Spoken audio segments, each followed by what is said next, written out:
Madame, Monsieur, bonsoir et bienvenue à cette nouvelle édition francophone sur Numidia News. Le groupe Sonatrach maîtrise la fracturation hydraulique, qui est une technique déjà utilisée par cette compagnie depuis les années 90, mais sans avoir eu une incidence sur l'environnement, indique le président directeur général par intérim de Sonatrach, Saïd Sahnoun. À Hassim Saoud, Sonatrach a également eu à recourir à cette technique pour améliorer l'extraction des gisements très compacts de ce méga champ pétrolier, entré en production depuis 1956. C'est une technique maîtrisée par Sonatrach. Nous l'avons importée des États-Unis et utilisée de manière systématique dans ses forages, ajoute le même responsable, lequel affirme toutefois comprendre les craintes exprimées par la population d'In Salah quant aux deux puits pilotes forés dans cette région. Le coup d'envoi des travaux de réalisation du complexe sidérurgique de Bellara dans la commune d'El Milia à Jijel sera donné au cours du premier trimestre 2015, indique le Wali Ali Bedrissi.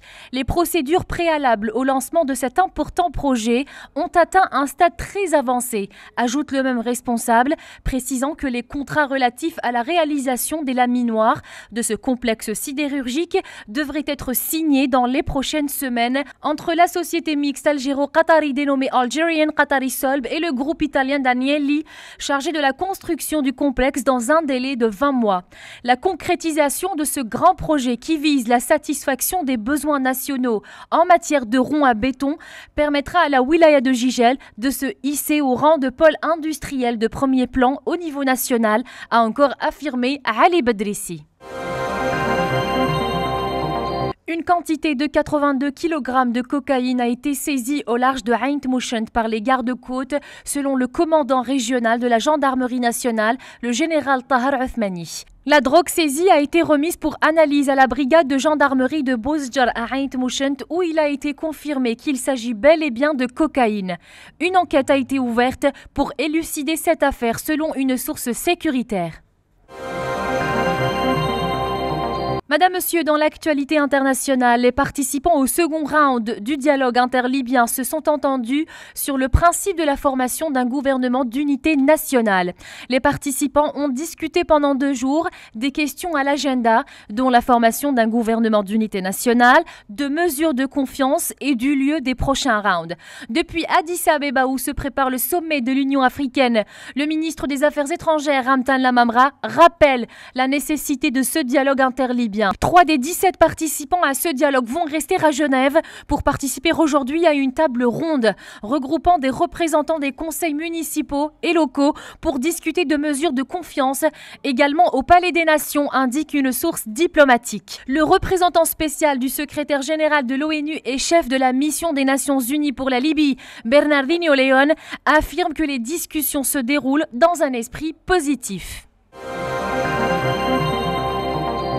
La lutte contre le groupe armé nigérian Boko Haram sera l'un des principaux thèmes du 24e sommet de l'Union africaine, prévu les 30 et 31 janvier à Addis Abeba, indique un responsable de l'Union africaine. Cela fait des mois que l'armée nigériane n'arrive plus à lutter contre Boko Haram, indique de son côté un diplomate d'Afrique centrale. La présidente de la Commission de l'Union africaine, Nkosazana Dlamini Zuma, appelle à une action africaine collective contre Boko Haram lors des débats entamés à Addis Abeba. Les travaux préparatoires de ce 24e sommet de l'Union africaine ont débuté vendredi dernier à Addis Abeba en Éthiopie.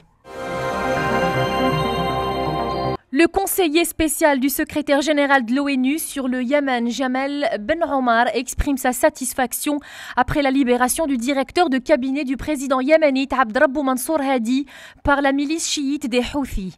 Selon lui, l'annonce de cette libération contribuerait à réduire les tensions et permettrait de faire des progrès dans les négociations en cours sous son égide.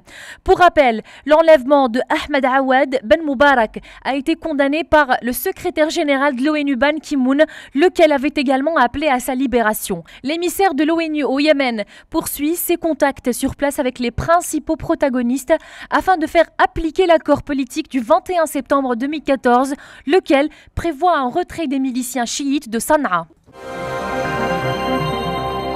Madame, Monsieur, retour à l'actualité en Algérie. Un lycée sportif a été retenu au titre de l'exercice en cours pour la ville de Msila, indique aujourd'hui le directeur de la jeunesse et des sports, Aziz Tahir. L'étude technique sera finalisée durant le premier semestre 2015 pour permettre aussitôt après l'engagement des travaux de cet équipement devant être implanté sur un site prévu pour abriter plusieurs autres infrastructures sportives dont un stade olympique, une salle omnisport et une piscine olympique. Sport football, et oui, ils l'ont fait, les Verts sont en quart de finale de la CAN 2015. Ils ont battu les Sénégalais 2-0 au stade de Malabo en Guinée équatoriale.